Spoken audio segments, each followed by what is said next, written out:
then we have half an hour for question. Yeah. I will keep time. Okay, hello everybody. Hi. Welcome to another seminar of the Center for Latin American and Caribbean Studies. This one is organized with the Center for the Study of Sexuality and Culture. And it's a great pleasure to have today with us Carlos Halaburda, who is currently Skłodowska Curie postdoctoral fellow at the University of Cologne.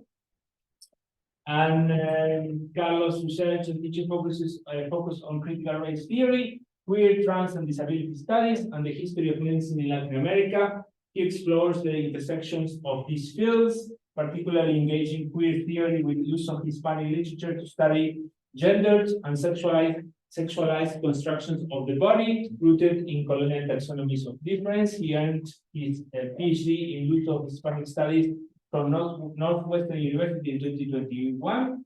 And he has won, among other things, the Best Essay Award by the Asociación Canadiense de Hispanistas and the Carlos Monsiváis Award for the Best Peer-Reviewed article given by the Sexuality section of the Latin American Studies Association. So without further ado, Carlos, the floor is yours.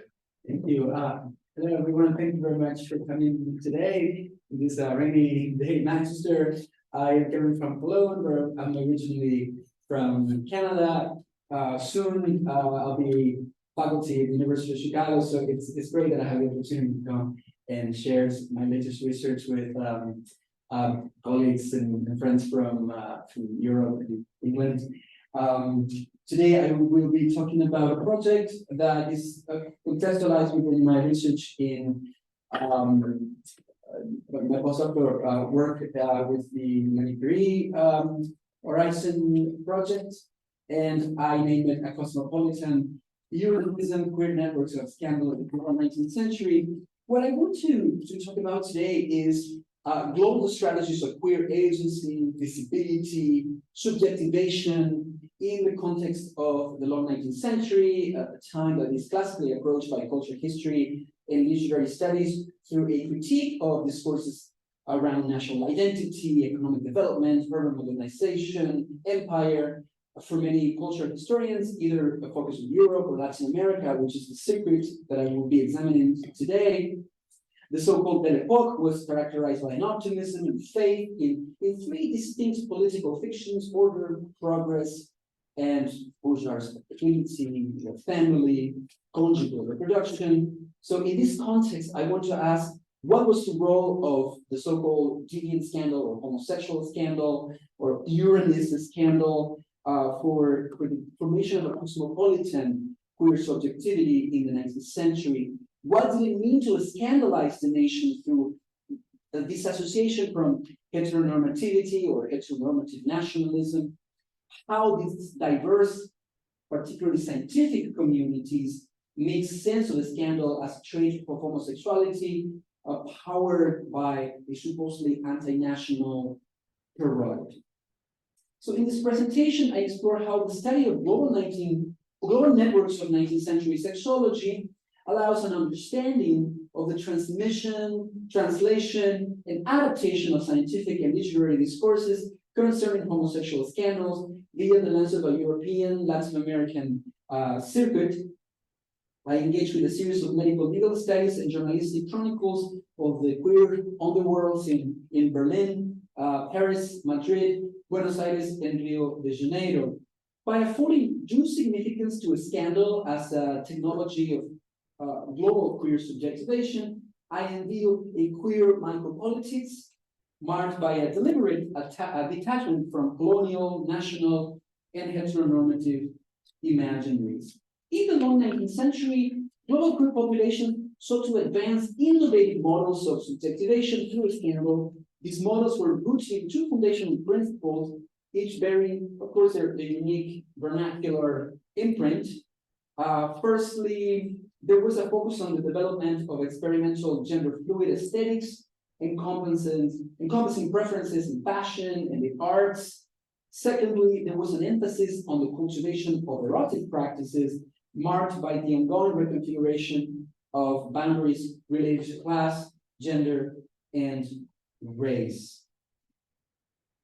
what I would argue is that the Urning scandal or the Uranus scandal, a term that I will discuss later, provocative, dynamic, adaptable, served as a mechanism of collective affiliation, meticulously devised to challenge the indisputability of heterosexual nationalism as a standardized form of political, social, and affective bonding. These queers scandals, what generated was a response by global networks of medical power, and it was a campaign of eradication, a hunt for these alternative modes of gender embodiment and erotic agency. So I would like to start with a historical reference.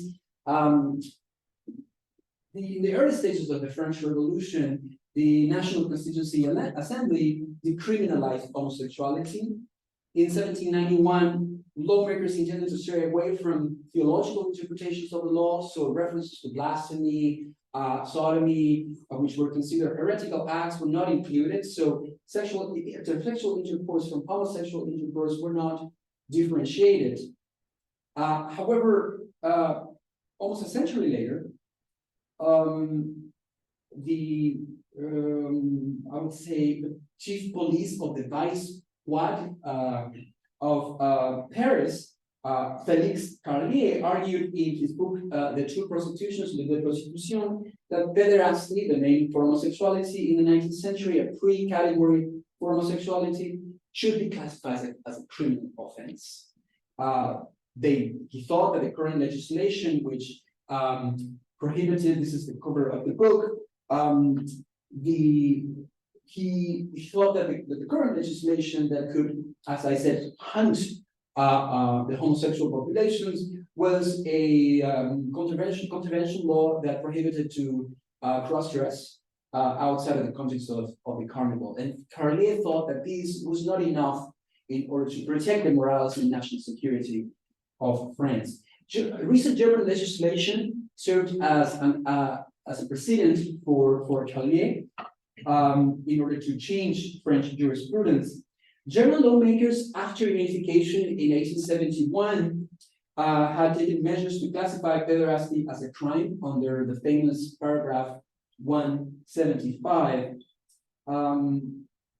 In his handbook of forensic medicine, Johann Ludwig Kasper recounts several convictions against men accused of active or passive pederasty, two pre-homosexual categories used in the 1950s, just before homosexuality was coined in 1869 by the Austro-Hungarian writer and early activist in the German decriminalization movement, Karl Maria Kerpenny.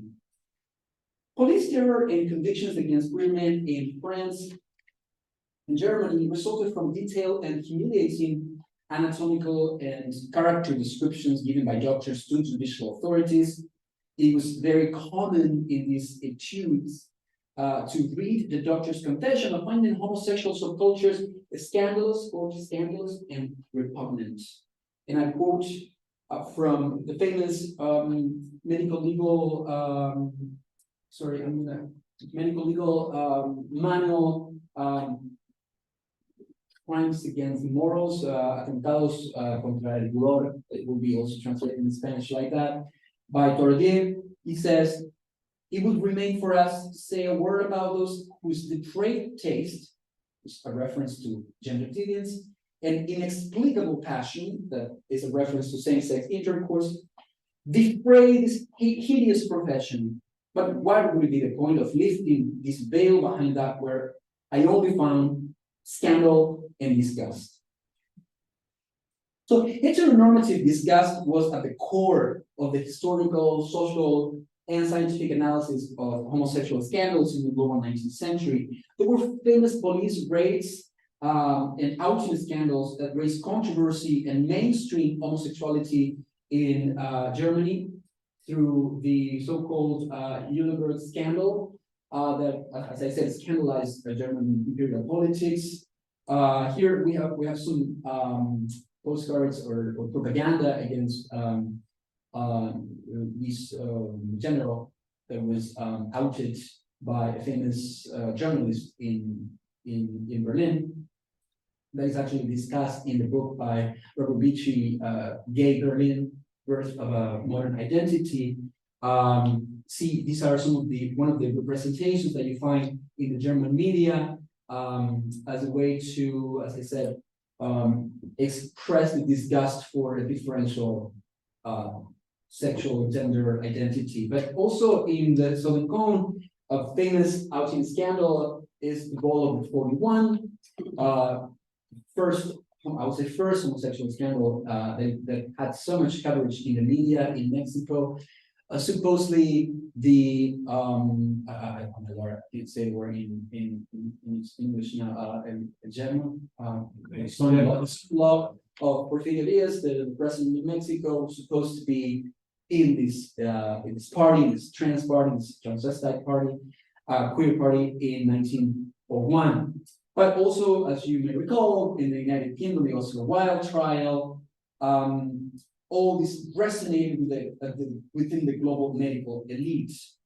In the case of Carlier, his writings were read in Europe and the Americas, where it was widely believed that homosexuality's migration required the development of a novel technique of urban vigilance.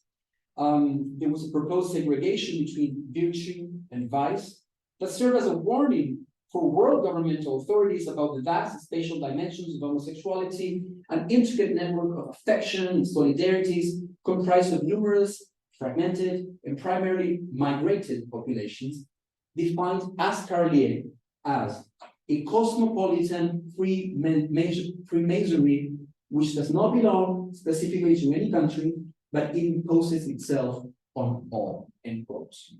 Homosexuality's cosmopolitan outlook represented a symbol of internationalism, posing a challenge to the idea of the nation by unsettling regional markers of identification, language, religious faith, patriotic devotion, and heterofamilial bonds.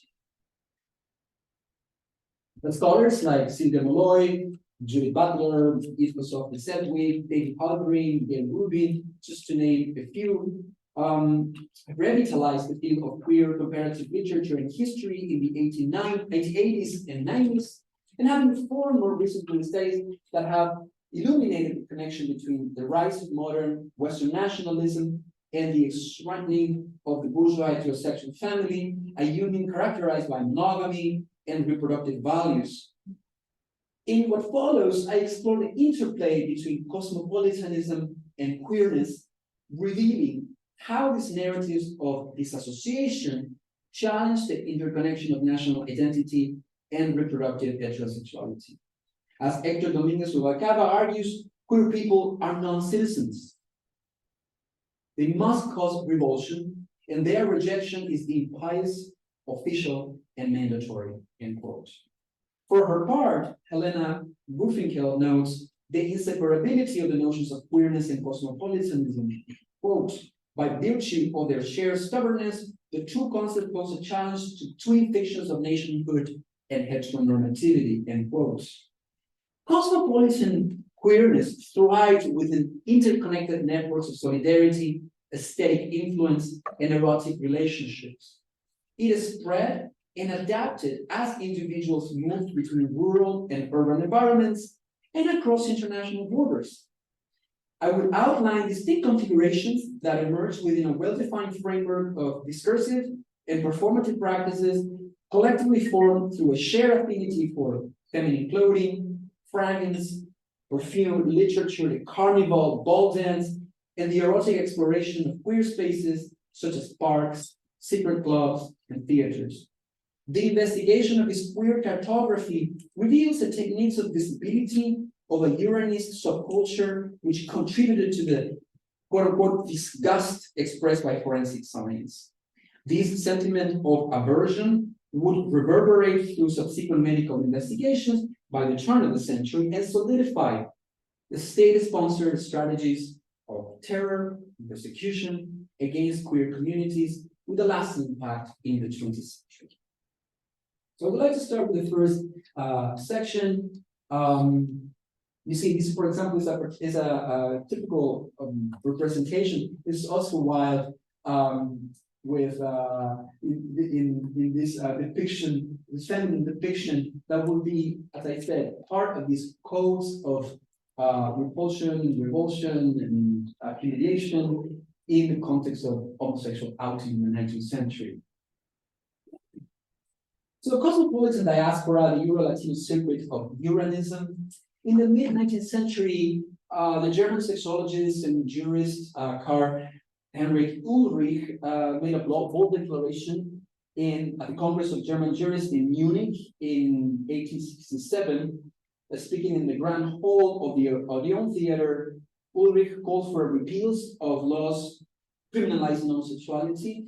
At this point, we will be talking about paragraph 143 of the Prussian state. So this gesture marked the first instance where a person identifying as queer openly acknowledged his sexual orientation. It's the first person who actually said, "I am queer." It's not saying there are homosexuals, there are pederasts. He said, "I am burning," which is demanding an end to persecution and terror. He published 5 pamphlets authored by him between 1864 and 1865, collectively titled "Research on the Mystery of Love Between Men," and is a turning point in the history of queer representation. Employing the Latin phrase "anima mulieris virili corpore inclusa," a female soul enclosed in a male body, Ulrich coined the term "urning" to denote men whose dissident gender embodiment and erotic practices were encapsulated within this differential corporeal reality. This is the time in which there's a semantic transition between Uranism, homosexuality, contrasexual instinct. They're all medical constructs, and the one that would survive and would be widely used in the 20th century would be homosexuality. So, sexual knowledge,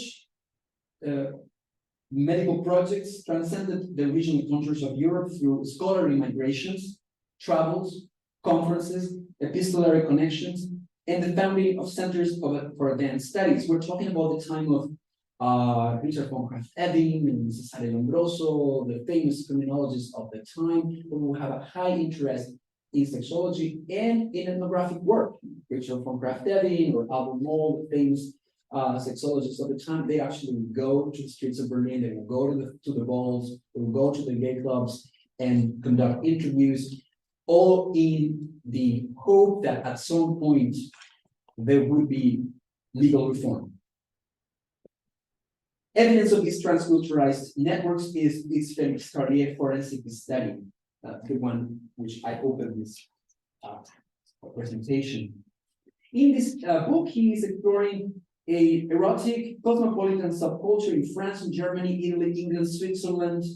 But this work also found resonance in the Iberian Peninsula and Latin America. There are key sections of this book that were just plagiarized, like transcribed into famous legal studies, such as the first study in Cuba by Luis Montané y Dardé, was presented in the Regional Congress of Cuba in 1890, called "The Pederasty in Cuba," or, for example, this is the cover of Uranus, the journal by Maria Ulrich. This is Psychopathia Sexualis, perhaps the most cited ethnographic work on peripheral sexualities in the 19th century. These are some of the depictions of queer populations, so that is part of the personal papers of Krafft-Ebing that can be actually found in Wellcome Collection in London. It's a very rare collection. It's not easy to find visual representations of queer collectives in the 19th century, so this is a very valuable archive. As I said, the case of the lujuria humana, estudio médico-social sobre la vida de los invertidos. This is the work of a Spanish doctor who sometimes cite Carlier. By permission of Carlier, I'm going to say this, but actually the book is more like a translation of this study. He was then sold in the streets of Buenos Aires by the print house Claridad, like an anarchist, left or wing-oriented cheap press, that many social reformers would use as a warning against degeneration, as a warning against anti-national collectives. Aguirre, as I said, incorporated extensive passages from Carlier's book, and he would argue that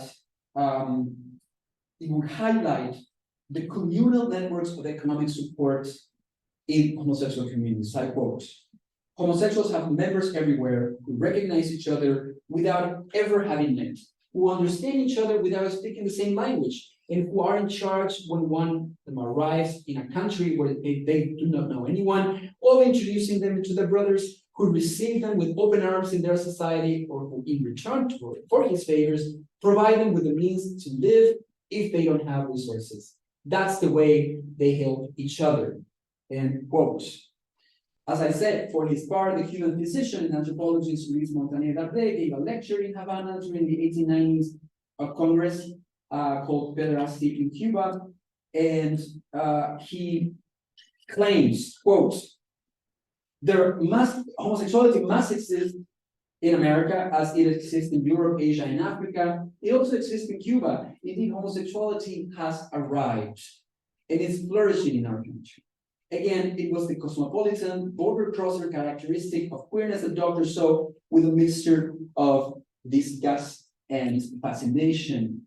So now I would like to highlight one of the most reproduced sections of Carlier's book, a phrase that actually belongs originally to a study by the German criminologist Johann Ludwig Casper, dating from the 1860s.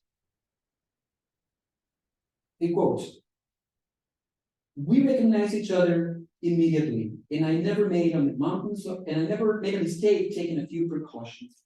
On the Rigi, in Palermo, at the Louvre, on the mountains of Scotland, in St. Petersburg, on land in Barcelona, I recognized in a second pederast that I have never seen." So this is, as I said, this is a letter that is sent to Casper in the late 1860s that is published in the Forensic Manual by John Casper in German. The phrase would suffer notable modifications to make it fit within a perverse hypothesis. For example, Ambroise Pardier, in 1867 edition of his famous study, would include this testimony included in Casper's book. Luis Aguirre, Spanish book La Lujuria Humana, and also Montané y Dardé, they will all copy this phrase and say, and they will be fascinated by the idea that there was some sort of secret code that homosexual communities could recognize each other. And Carlier would ask, but what signs do these people recognize each other? It would be very difficult to specify, but the anti-physical habits, anti-physical is related to the idea of homosexuality, suggest to all of those who practice them an obsequious and exaggerated politeness, an intonation of voice, a way of dressing, an external outfit, a passion for jewelry, gestures, a languished gaze, body movements, finally, a je ne sais quoi, which has no name in the French language. End quote. This phrase about gender, queer aesthetics, and linguistic codification of the Uranist would appear translated into Spanish in Aguirre's book, who would present a more radical claim about the mysterious, undefinable characteristics of homosexuality. Quote, "Un no sé qué que no tiene nombre en ninguna lengua." Basically, I don't know what, je ne sais quoi, that has no name in any language, not only in the French language. So if homosexual culture was undefinable in any language, the word of the Urnin, the word of the homosexual, would have a special role in understanding the horror and disgust caused by, quote, "the law that dare not speak its name," end quote, in the words of Oscar Wilde. So, here we see a depiction from a journal, 19th century journal that is cited in a study by Jean-Yves from 2020, called En Petit Jésus. It's a vernacular name from 19th century 19th century French culture. So in this section, I want to talk about the aesthetic subversion of gender deviance. The vernacular names of 19th century queer populations presents always semantic instabilities. As I said, we have the word urin by Ulrich that will then become like it would not be used that much. Actually, in the last book by a very famous trans philosopher called Paul Preciado,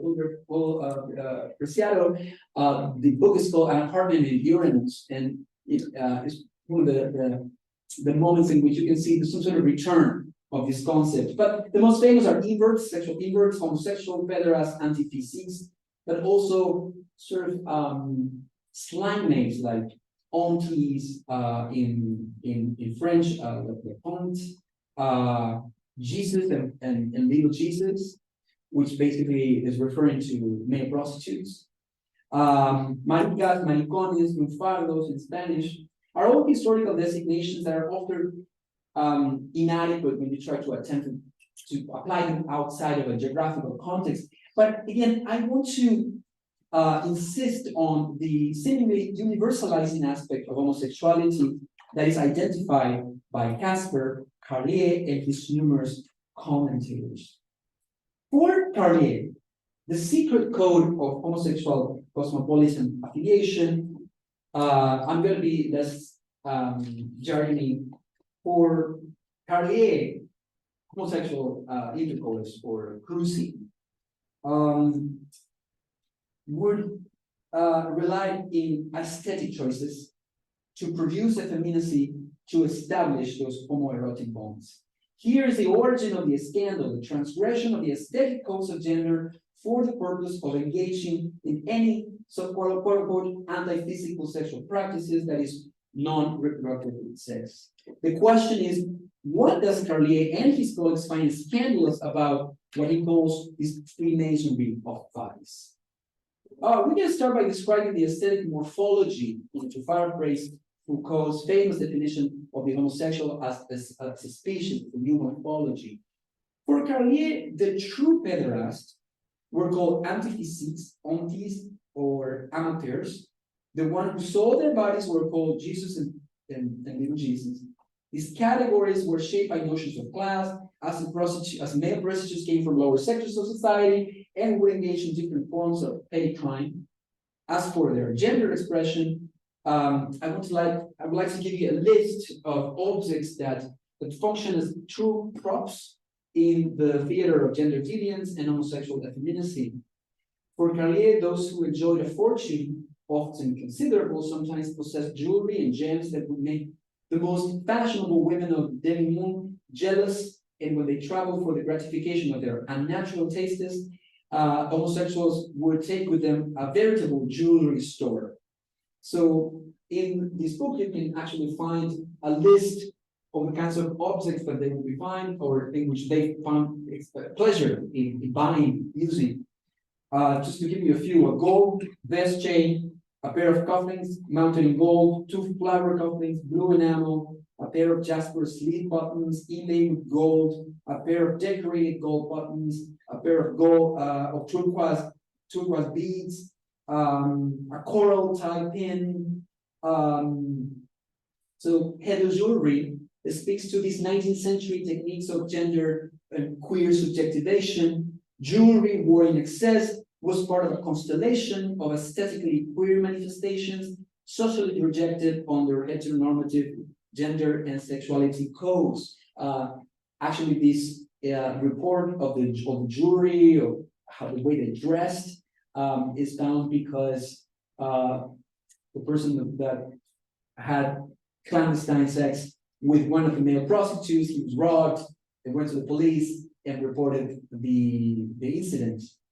The figure of the Uranist in heavy jewelry by challenging the strict limits of gender differentiation, caused the collapse of a theory based on the naturalization of the social.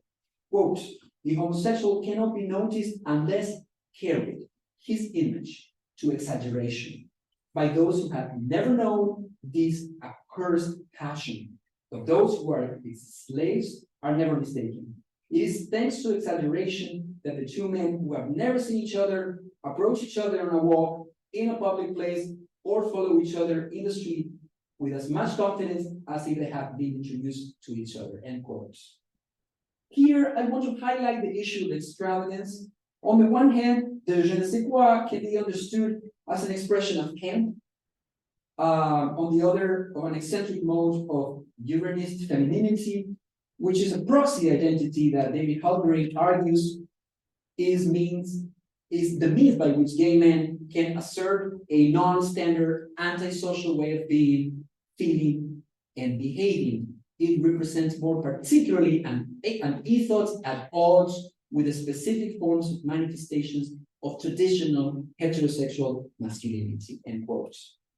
Camp, Uranist femininity, I would argue, this is a distinctive picture of this je ne sais quoi, then is the spirit of extravagance, of scandal. For Susan Sontag, homosexuality was a generator of new taste, an aesthetic generator that replaced the aristocracy as a promoter of good taste. Susan Sontag refers to an improvised and self-selected class, mainly composed of homosexuals who present themselves as aristocrats of taste by their own choice, end quote. So the story of the English Ernie, whose jewelry was stolen by his lover, is resemblant of one of the most famous chronicles of the global queer on the world. It is the chronicle, Crónica, Ladrones Vestidos de Mujer, or Thieves Dressed as Women, comes from Buenos Aires. It is one of the most important visual archive that you can find in South America of these sort of, pre-trans queer collectives. Luis Fernandez is one of the most famous and wanted petty criminals in the Southern Cone. And here we can see a picture of him in masculine attire and feminine attire. In 1912, as I said, again, here we can have a picture of Luis Fernandez, whose drag name was Princesa de Bourbon, the princess of Bourbon, dressed in this feminine attire with all these props, feminine props, this camp aesthetics. This article responded to a recognizable format for the reading public, eager for stories about gauchos falling in disgrace, or about small urban outlaws known as lunfardos. Arguably, the Soy Sarraili, the author of this article, is the first modern publication in turn of the century Buenos Aires with such an abundant visual record of the existence of a transvestite, a pre-transgender homosexual collective. As I said, the historical categories are still being reconsidered by historians, dictionary critics, in order to do the history of queer populations in pre-20th century context. So what is the chronicle about? It's about homoerotic encounters that are told in this chronicle. It narrates the encounter of the journalist with someone that just left prison and is saying, when I was in prison, I found out about this subculture that cross-dresses and then goes to the streets and they commit petty crimes. So what would happen is that this chronicle will displace the actual existence of a queer population in early 20th century Buenos Aires under the category of criminality. So how this cruising worked, according to the narrator, it involved pretending to be lost in the city, requesting a lift home, quote, they would say, I'm lost, sir. You who seem like such a kind and distinguished gentleman, why don't you come with me? I'm scared, I am a widow, end quote. Here is the mischievous, camp, queer script, the je ne sais quoi that promised a moment of satisfaction, Far from embodying a family fiction of national belonging, the queer cosmopolitan fraternities carried an aesthetic mark that detracted from heroic reproductive masculinity. What would the chronicles say? Each one of them loved music, flowers, sewing, poetry. So this queer posing, a mixture of camp and exhibitionism, aimed at resignifying the taste of the bourgeoisie. When we talk about aesthetic taste in terms of genre and gender, we can argue that when it is about masculinity, when it is about a heteronormative aesthetic, we're talking about serious, earnest, sentimental, and moralistic narratives, which caused in patrician circles a persistent terror of seeing the literary buildings of compulsive heterosexuality destroyed by this bad taste, camp exhibitionism, effeminacy, degeneration. On the other side of the Atlantic, we have Luis Aguirre telling us the stories of the Spanish Carnival. He would say that Madrid, Cadiz, and Barcelona are the most degenerate cities in Spain. In 1892, he cites an article of 1892 by the writer Peña Igoni that denounced, quote, the putrid abyss of Atocha Street, el abismo pútrido de la calle Atocha. He would say that around midnight, during the piñata dance, the battalion of Sodom dominated, end quote. What else they would report? They would report that in the carnival, homosexuals from all Europe will come. From the lips that come out of the mask, you can hear French and paragraphs in elegant Spanish, newspaper titles, name of well-known literary writers. So the little mast cover the faces of the beauties of Sodom, end quote. So seeing gender deviance as this kind of abject glamour, Aguirre's forensic fiction still irradiates fascination for this infamous feminine spirit that is degraded by the doctor, although ironic and triumphant in the face of the tyranny of imposed normative gender roles. Far from embodying Victorian decorum, the homosexuals exercised their freedom that, although momentary in the context of the carnival, made their indecent extravagance and a spectacle of agency. Again, I want to highlight that many scholars since the 1980s and 1990s have studied through the golden paradigm of discipline that homosexuals were persecuted, that were subject to terror. There was silence that before the era of so-called post-Stonewall politics is all suffering. However, when we visit the archive, we can see that there's extravagance, that there's scam mistakes, that there's this sort of celebrated deviance, although in secret, although with caution, it can be found in the archive. Carnival is a scandalous theory of queer subjectivation. In the case of Brazil, in the medical treatise Atentados ao Pudor, as I said, attacks against decency, Francisco Ribeiro the Castro would say that Largo do Rocio, today called Tiradentes Square, which is at the heart of Rio's 19th century elite nightlife. There will be parties. They would be the presence of these queer populations that would dress with very short jackets, a silk handkerchief hanging from their pockets, and very tight trousers, clearly defining the shape of the thighs and bottoms. I mean, everything is documented in these chronicles, and everything is being invested with these deviant characters. They approach passers-by asking fire to light a cigarette. Again, all these secret codes of socialization that everybody knows in the 19th century in order to socialize whatever happens. It can have an erotic implication. It may not have one. Leonidio de Castro concludes in this curious typological, medicalized chronicle of Rio's Carnival that Johann Ludwig Casper, the German sexologist, recuperates this confession by a German uranist or a German pederast that claimed that quote, they understand each other without speaking the same language. And again, it is established that they can recognize each other by a simple look and never deceive himself by taking some precautions. But actually, what happens when you go to the actual document written by this German homosexual in the late 1850s? Who was this German Uranus who claimed to know the secret code, the je ne sais quoi, that fascinated doctors around the world and that could explain why these populations engaged in these practices that we can call subjectivation now, and it can be named practices of degeneration in the 19th century.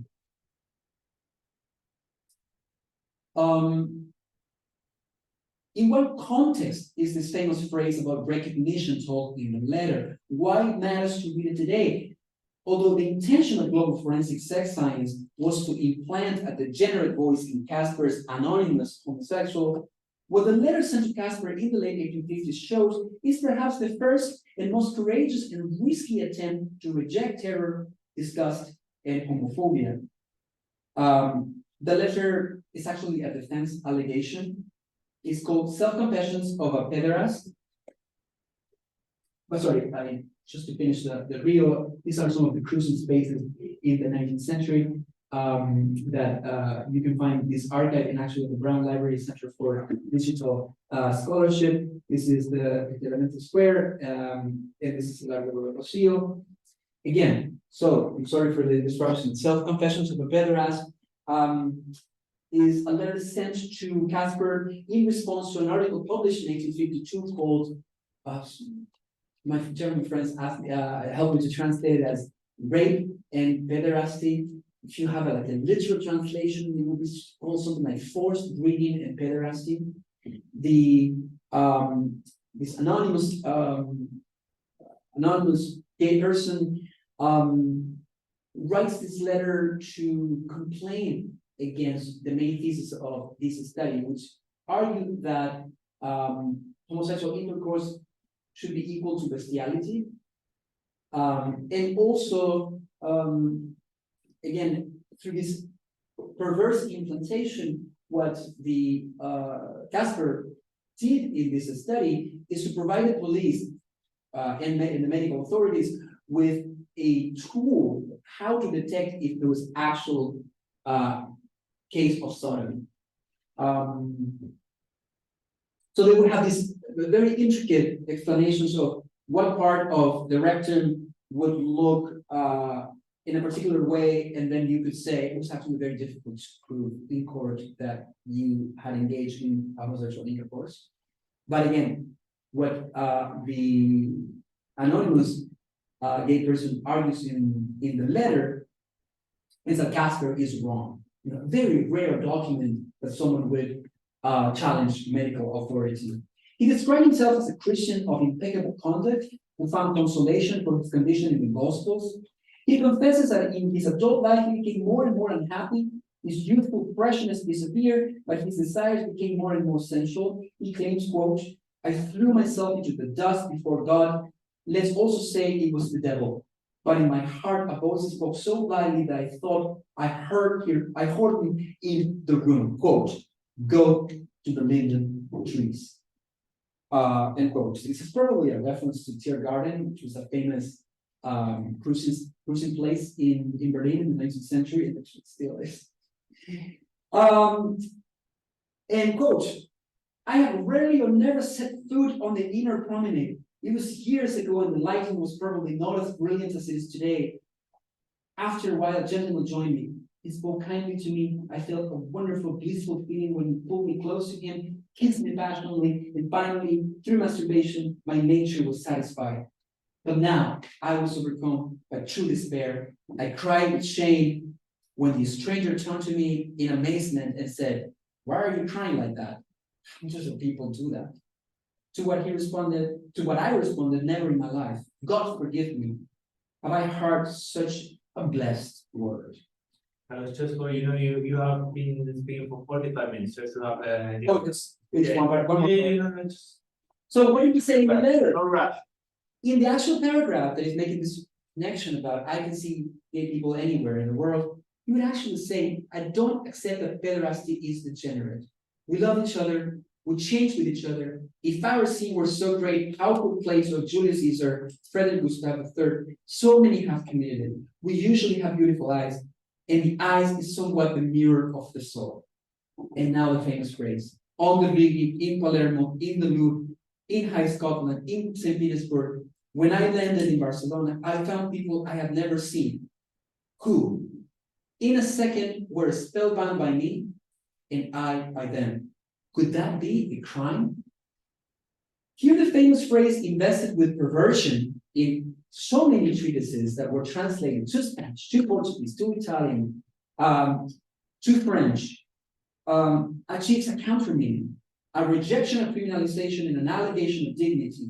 The letter implied a new methodology for producing truths about sex, a contrasexual letter, a new political imagination emerged capable of confronting through scandalous desires the logic of terror against peripheral sexualities and the hegemony of the clinic. So what would be the response of doctors through these allegations? It would say, after citing these words, this is certainly a strange, Casper says. This is a strange confession, requires no comment. In order to avoid misunderstandings that could be misleading in practice, I must note that not all homosexuals who are brought before the judge and the medical examiner are such religious and noble. Again, there will be a counter argument to this. I don't care if you say that you are not a degenerate. I will still hold the medicalization thesis. Why this case is then important to reconsider techniques of visualization, techniques of decriminalization in the 19th century by the voice of queer people. Because what I want to argue is that they invented a new model of gender deviance, a deconstruction of the binary of femininity and masculinity, that je ne sais quoi into a revolutionary machine of gender queer meanings. They assumed the terror of their time, a terror that they were forced to narrate and against which they were able to fight through a deviant embodiment, pushing for the collapse of a system of normalization to give way to new, creative, irreverent, critical, and scandalous historical presence. Thank you, and sorry for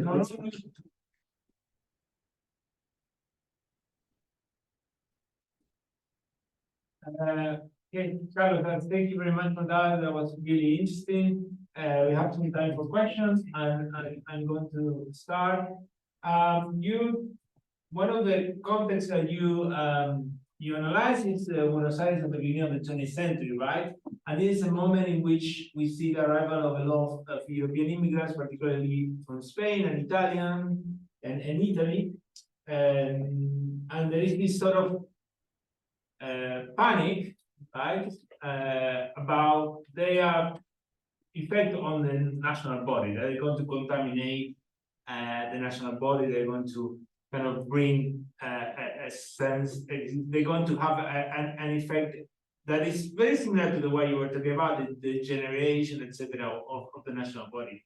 And I couldn't help that there was this similarity between the Italian and Spanish immigrants and how they were perceived, many of them anarchists and socialists, and this queer culture you describe and how it was portraying the work of these hygienists and criminologists, right? The idea that there's a secret culture, that they can recognize each other, that there is this international network through which kind of all these different things circulate. So I wonder if there is some, if you have been looking at that, the relationship between sort of immigration, Uranism in the discourse of these reformists and criminologists in the early 20th century Buenos Aires.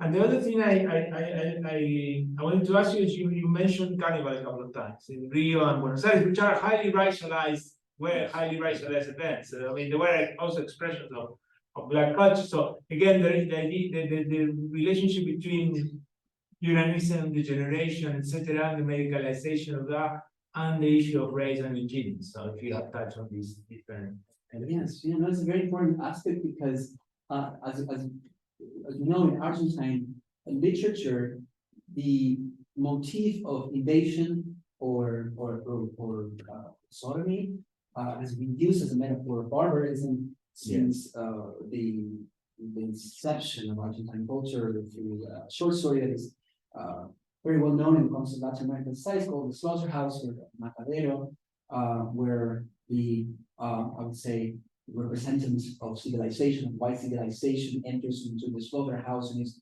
raped by the gauchos. There's always this idea that the other racialized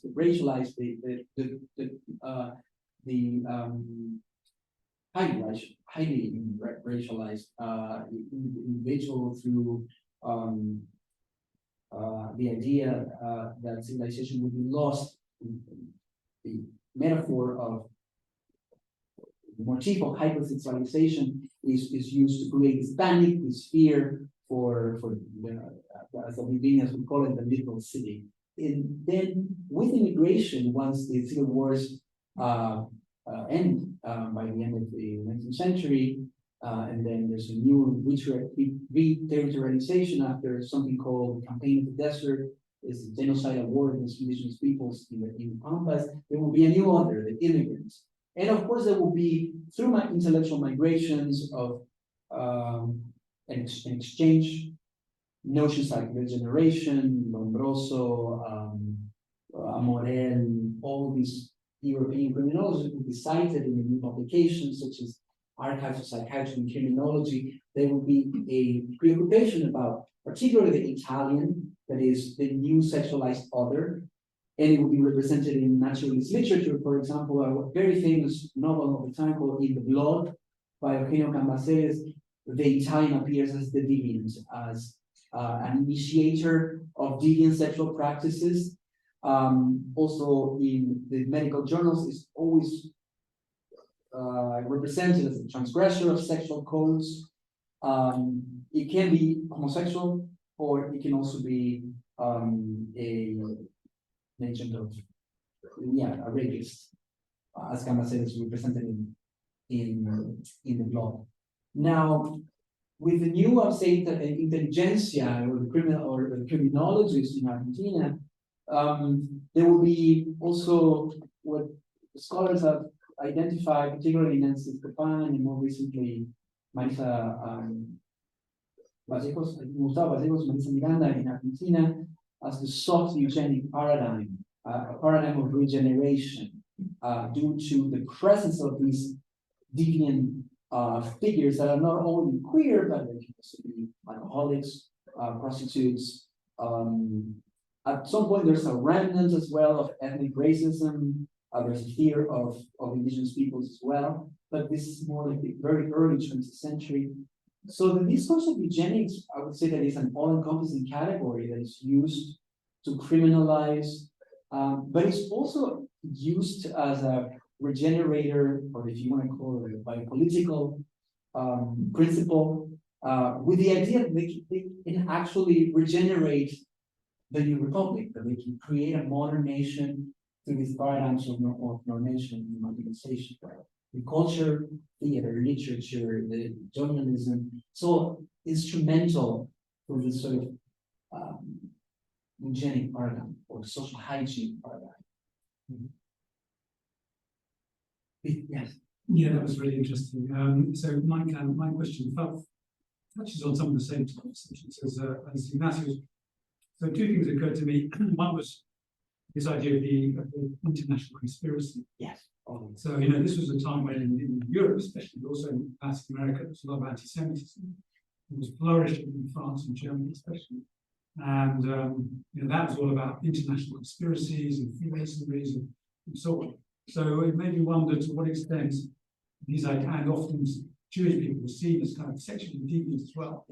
So I was just wondering if you could talk a little bit about how this discourse around homosexuality overlapped with discourse about Jewishness and anti-Semitism. Yes, So the other thing is about class, because I was thinking, you mentioned the Baile de los 41 in 1901 in Mexico, and thinking about how in Mexico that was kind of articulated to a growing sense of the mestizo, especially a male mestizo, as this kind of virile, brown-skinned, working class, down-to-earth emblem of Mexican nationhood, in which elite, white, upper-class men were seen as kind of possibly effeminate, not virile enough, etc. And so that was, I think, that kind of story was linked in some ways to that whole scandal, wasn't it? So I'm just wondering then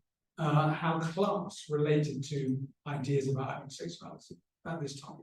Yeah, very important questions, because it's something that we're discussing in Leeds this morning with my colleague Patricio Moneto, who is also working the works on the book that is published now in January about trans Argentina in the issue of class, because the bottom of 41, the homosexual scandal was operated in order to denounce the debauchery of the afrancesamiento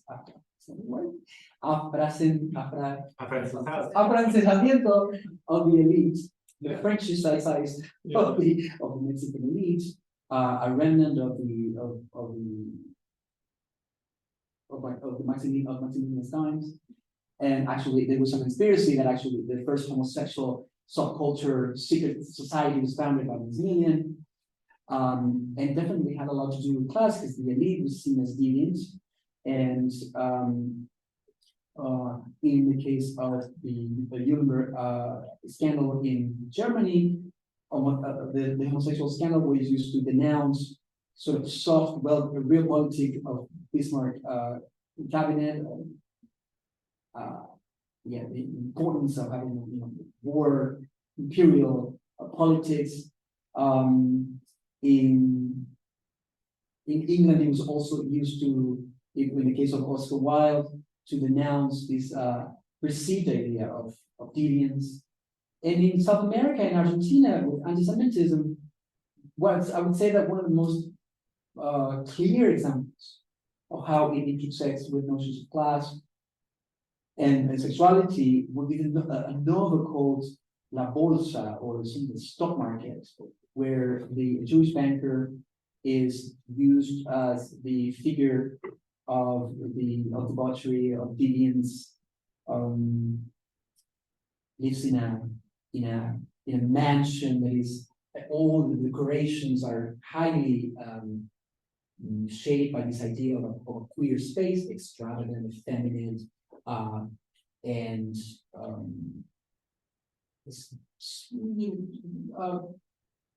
based on the idea of the Haussmann novel, that is also based on the idea of the character of the French Montesquieu, right? Montesquieu, who actually had a Latin American lover, Gustavo Gabriel Iturri. So all these sexualized characters, effeminate, they're used in the novel, in the stock market, and the Jewish banker is seen as this metaphor of an internationalist invasion over or against the birth of a new Argentine identity. And it's interesting that it is shaped by economic discourse. It was the explanation of one of the most important financial crises that Argentina had so many. But it is pretty hard. But this one, the one in 1890, but it was linked by historians with the 2001 financial crisis. And the explanation is deviance, sexuality, and Jewish bankers. I think definitely you identify, political uses of homosexual scandals. They're usually proxies to explain political crisis, and so it is a scapegoat.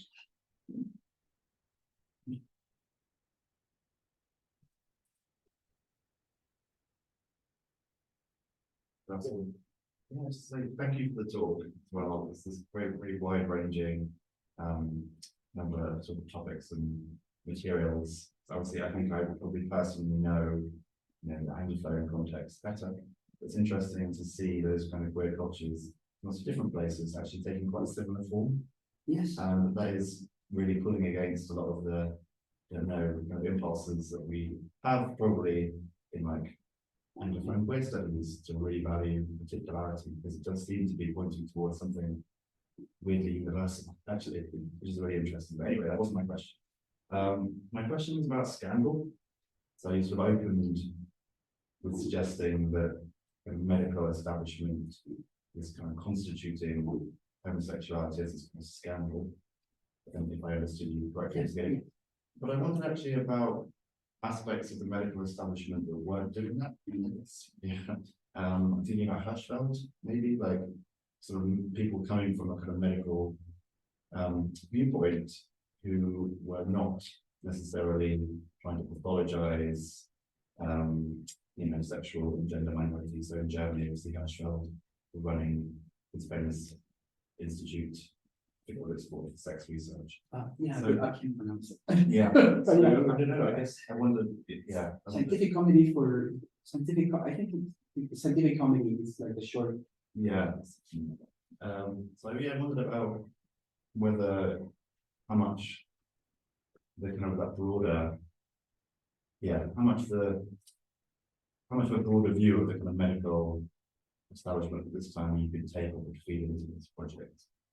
One that wasn't necessarily interested in constituting these minorities as scandalous, but actually taking different. Yeah, excellent question. I would like to start by doing a short footnote to the first observation, because it there still is an impulse in Latin American studies as well to study or to explore the particular. So there are vernacular manifestations of homosexuality in any nation that will, of course, be informed by sexual politics. Rural homosexuality has a manifestation. Urban homosexuality has a manifestation. There are also vernacular names. Next to we have the Jotos, the Maicones, the Chulos in Buenos Aires, you have the Puntos. So there are vernacular manifestations of queerness that, of course, deserve their I would say an anthropological take on them. Now, when we see them in a cosmopolitan paradigm, we can see that the knowledge about homosexuality was always migrating through these networks of knowledge exchange. Although it was asymmetrical, because Latin Americans in the periphery, although perhaps those paradigms are a little old now, but I would say in Latin America, European doctors are more cited than the opposite. That of course is something that we need to say. Now, it's also true that Latin Americans are traveling to Rome, are traveling to Paris, and studying with European doctors. They bring those knowledges to Latin America. And when you put them in comparison, you can see through this notion, through this idea, for example, of tracing how this sentence was translated into different languages in different medical manuals around the Americas and Europe, that pederasty or degeneration, it started as a German invention, right? And then it was translated into local context from that original phrase that was, let's say, bastardized multiple times. That is something that I would like to take charge on and actually see why this happens and what are the implications if we do it comparatively. And we leave it particularly momentarily, right? Just a footnote to that. Perhaps it won't work. It is possible, but it won't work, and the project will be massive. I'll try to make it work. On the second part, it's so important because here's where particularity is relevant. Germany didn't have necessarily a lot of prohibited research on homosexuality, publications on homosexuality, dissemination of knowledge about homosexuality. It was basically the only country that had so many publications written by gay people. In the case is Magnus Hirschfeld and the Institute, but also the Berlin queer, let's call it underworld, although it wasn't that much under. It wasn't.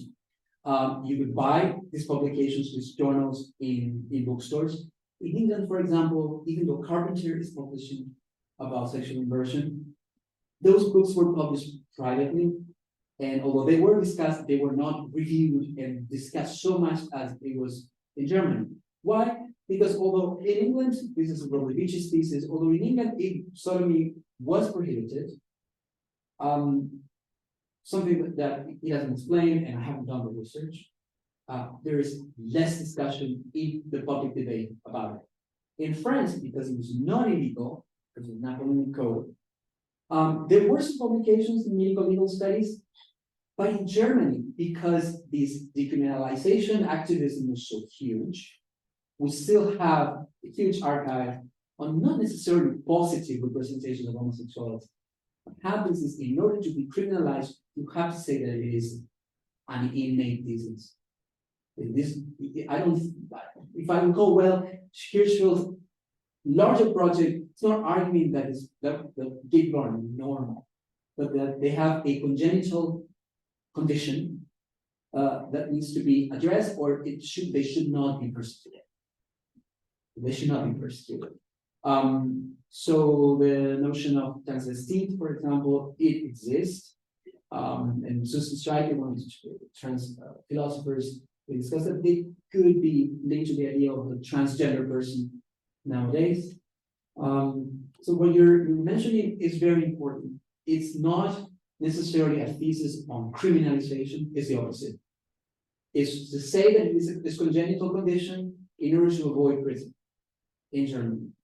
And we today, we know that he is one of the first and most important gay activists in the history, although new research also suggests that the gay rights movements of 19th century Germany is also shaped by racial, not necessarily by racism.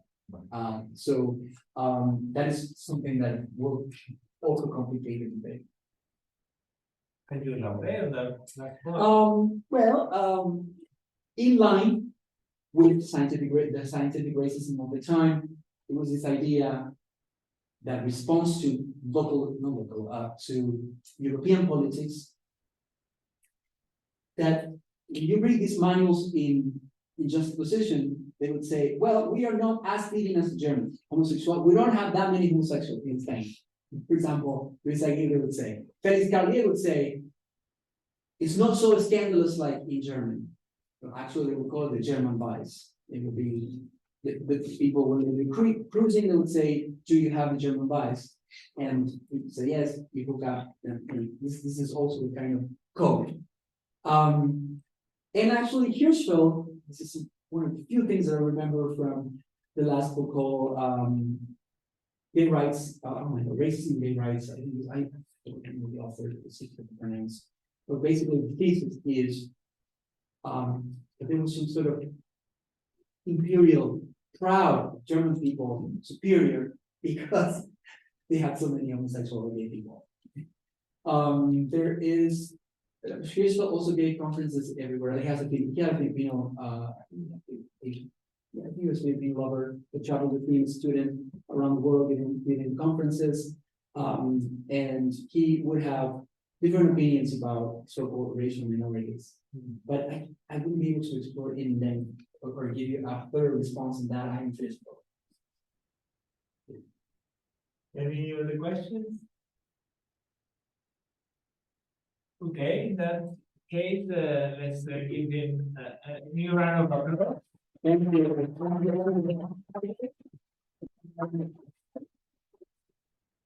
Now we will go to Crow to have a drink, and if anybody wants to join, you're welcome to. Great. I actually want to give you the name of racism gay rights. I don't know its name. But I think it's called gay rights and racism. I will. Yeah. It's just it's about my issues. Okay, and we have a little chat on some chat by calling the event. Oh, thank you. Thank you. So you're well,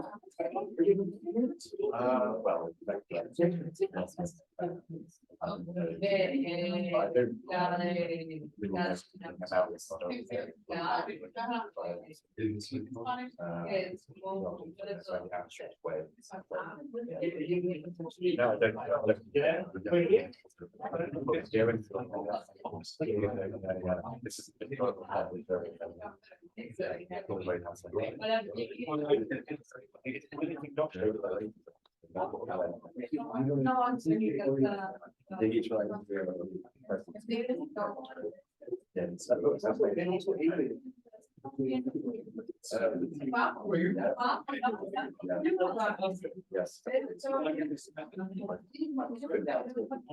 Yeah, you know, I was thinking his profile very